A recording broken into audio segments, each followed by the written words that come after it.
Há uns anos já se sabe que as glândulas sebáceas, além de dar aquela lubrificada na pele, porque ela produz gordura, ela também tem outras funções. É aquela mesma glândula que inflama quando a gente tem acne.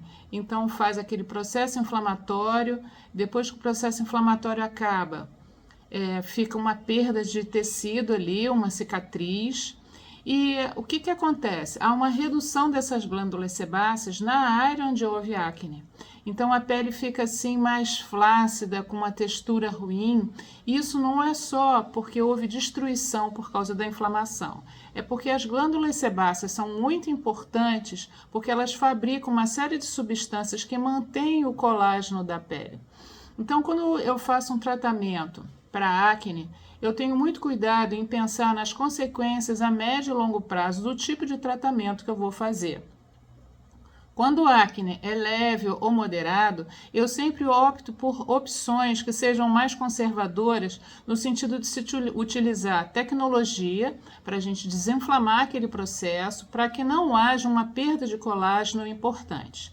Mas atenção, se houve perda de colágeno, se aquela área, às vezes tem uma área bem circunscrita, que houve perda de tecido ali, perda de glândula sebácea, dá para fazer o tratamento, mas aí a gente vai fazendo ele em etapas. Então faz um estímulo, depois espera uns meses, faz novamente, para ajudar a recuperar a espessura da pele. Quando tem cicatrizes profundas, que tem aquela borda bem delimitada, dá para fazer uma verdadeira escultura bem delicada da borda da cicatriz e depois, então, a aplicação da tecnologia, geralmente eu uso CO2 fracionado, nesses casos, para ir recuperando aos poucos a espessura da pele.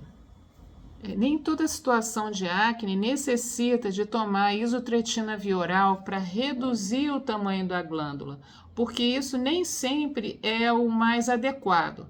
A genética da acne, ela permanece ali, então você reduz o tamanho da glândula, a pele fica mais ressecada, mas a parte genética, que é aquela formação da rolha na entrada da glândula, ela vai aos poucos retornando. Então você acaba transformando um acne mais intenso numa pele mais ressecada, com pequenos microcravos e às vezes até com um pouco de espinha. E aí às vezes vai refazendo aquele tratamento via oral e não tem sucesso a médio e longo prazo.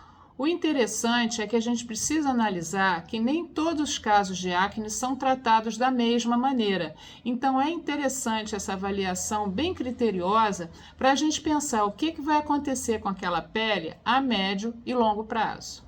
Dentro da área de fotobiomodulação, que é o tratamento através dos fótons da luz, do estímulo das mitocôndrias, dentro das células, a gente existe várias variedades de fotobiomodulação, desde a utilização de LEDs terapêuticos até a utilização de laser com parâmetros de fotobiomodulação.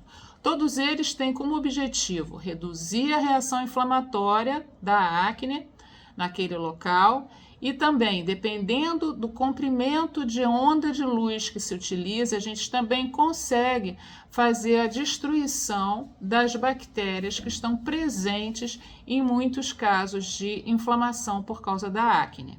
Então, cada comprimento de onda, cada intensidade que se utiliza, a gente tem uma indicação diferente.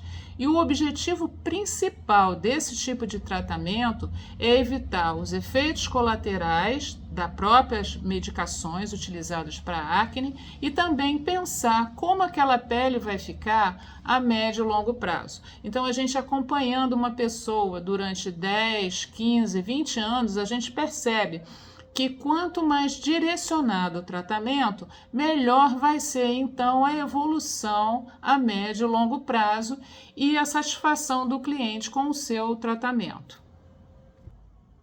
Sendo assim, hoje em dia a gente tem alternativas de se utilizar medicação tópica e também tecnologias do ramo da área da fotobiomodulação para a gente reduzir o processo inflamatório, reduzir aquela multiplicação das bactérias relacionadas à acne e com isso a gente conseguir reduzir a destruição causada pelo próprio processo inflamatório naquela região. Então, no processo inflamatório há uma destruição, essa perda de tecido é o que vai gerar, sobretudo, as perdas da cicatriz, aquela cicatriz mais profunda. E, por outro lado, a fibrose que faz para poder tentar cicatrizar aquilo, às vezes torna a cicatriz mais rígida. Então, tudo isso a gente deve analisar na vigência da própria acne para a gente pensar o que a gente vai fazer a médio prazo. Não basta só resolver aquela emergência ali do momento, mas se a gente pensar que 85% dos jovens apresentam acne, a gente tem que pensar com responsabilidade que só alguns casos mais graves é que precisam medidas mais intensas. A grande maioria dá para a gente tratar com fotobiomodulação e medidas mais conservadoras. O que acontece em geral é que às vezes o paciente com acne fica muito ansioso porque acne é uma coisa que afeta a autoimagem no dia a dia. Ele se olha todos os dias no espelho e se vê de uma maneira que ele não gosta.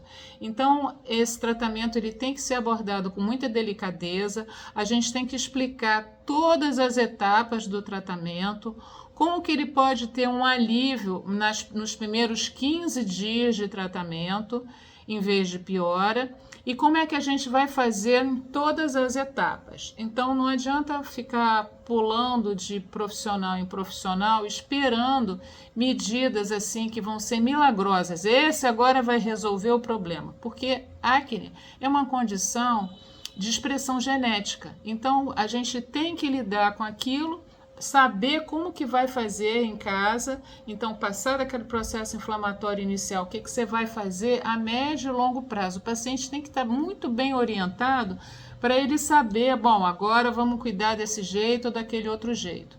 Isso evita que a pessoa faça um tratamento só baseado em ouvir dizer alguém falou. Tá? Então isso é uma coisa assim bem técnica. Muitas vezes a acne piora não foi porque houve alguma coisa assim, sei lá, de repente aconteceu com o seu organismo. Às vezes é alguma coisa que você está utilizando. Então, tem pessoas que têm acne e têm pele sensível. Tem pessoas que têm acne e têm tendência a ter alergia a alguns medicamentos. E tem produtos que são acnigênicos. De um modo geral, no rótulo está lá escrito assim, não comedogênico. Não comedogênico significa que ele foi testado e não provocou cravo, mas algumas substâncias são capazes de entrar dentro da glândula sebácea e ter uma atuação acnigênica. Significa o quê? Que ela inflama a glândula sebácea e faz acne mesmo em pessoas que não têm acne. Eu, por exemplo, se eu utilizar um filtro solar químico tradicional, eu faço lesões de acne nessa região, o que a gente chama de erupção acnigênica. E eu não tenho genética para acne. Então é muito importante a gente observar que esses pacientes podem estar sobrepostos a uma acne que a gente chama de acne cosmética, seja por produtos que se usam no cabelo, sobretudo aqueles mais oleosos, ou alguns filtros solares também podem provocar isso. Tem filtro solar, inclusive, que deixa a pele toda avermelhada. Então, a gente tem que ter cuidado, porque muitas vezes o paciente que tem acne, ele só pode usar um filtro que seja físico, que não tenha filtro químico dentro. Resumidamente, o filtro físico é aquele que faz um pozinho sobre a superfície da pele. Então, ele faz uma proteção mecânica. É como se a gente estivesse maquiando a pele para evitar a irradiação solar. Já o filtro que a gente considera químico, digamos assim, ele atua de uma maneira diferente. Quando o produto está na superfície da pele, o sol irradia e esse produto é inativado. Mas, mesmo que ele tenha sido colocado, misturado com um veículo, quer dizer, com um creme, uma loção que seja não comedogênica, a própria substância do filtro solar ela tem capacidade de penetrar em pele de algumas pessoas através da glândula sebácea e provocar inflamações. Então é muito importante um dermatologista capacitado nessa área de acne para se evitar que a automedicação piore a sua situação de acne. Então, a gente quer sempre melhorar, a gente quer sempre orientar. Não há necessidade de se usar produtos super caros para tratar a acne, mas há necessidade daquilo ser muito bem indicado para a gente reduzir o número de medicações, usar o menor skincare possível, porque essas peles às vezes são muito reativas, inflamam e irritam com muita facilidade.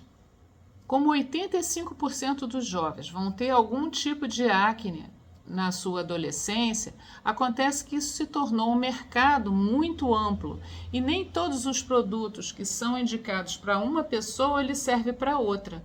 Então a gente tem até a importância da escolha do sabonete ideal. Às vezes a pessoa tem acne, mas não pode usar um sabonete que reduz a oleosidade, porque tem acne, mas a pele não é oleosa.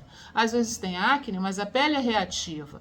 Então a gente tem que selecionar bem o que a gente vai usar para higienizar, para tornar o processo menos inflamatório, para combinar aquilo com um tratamento tecnológico de fotobiomodulação e, nos casos mais intensos, se utilizar a isotretinoína oral como forma de reduzir um pouco o tamanho daquelas glândulas, mas sempre pensando que só a isotretinoína não é suficiente na maioria dos casos. Às vezes a gente precisa, então, combinar muito bem essa estratégia de tratamento em casa. Com todas essas informações aqui, ó, dentro da cabeça, fica tranquilo, porque a gente hoje em dia tem tratamentos modernos, tratamentos que não são invasivos, para a gente tratar a acne e dar uma solução mais fisiológica possível, mantendo a sua textura da pele, sem perda de colágeno, sem perda de tecido elástico, prevenindo inclusive as formações daquelas cicatrizes mais intensas. Então, pode ficar tranquilo que você vai ter um tratamento adequado, desde que você procure o profissional bem orientado para resolver o seu problema e não aceitar só, vamos dizer assim, sugestões de skincare sem uma orientação bem fundamentada.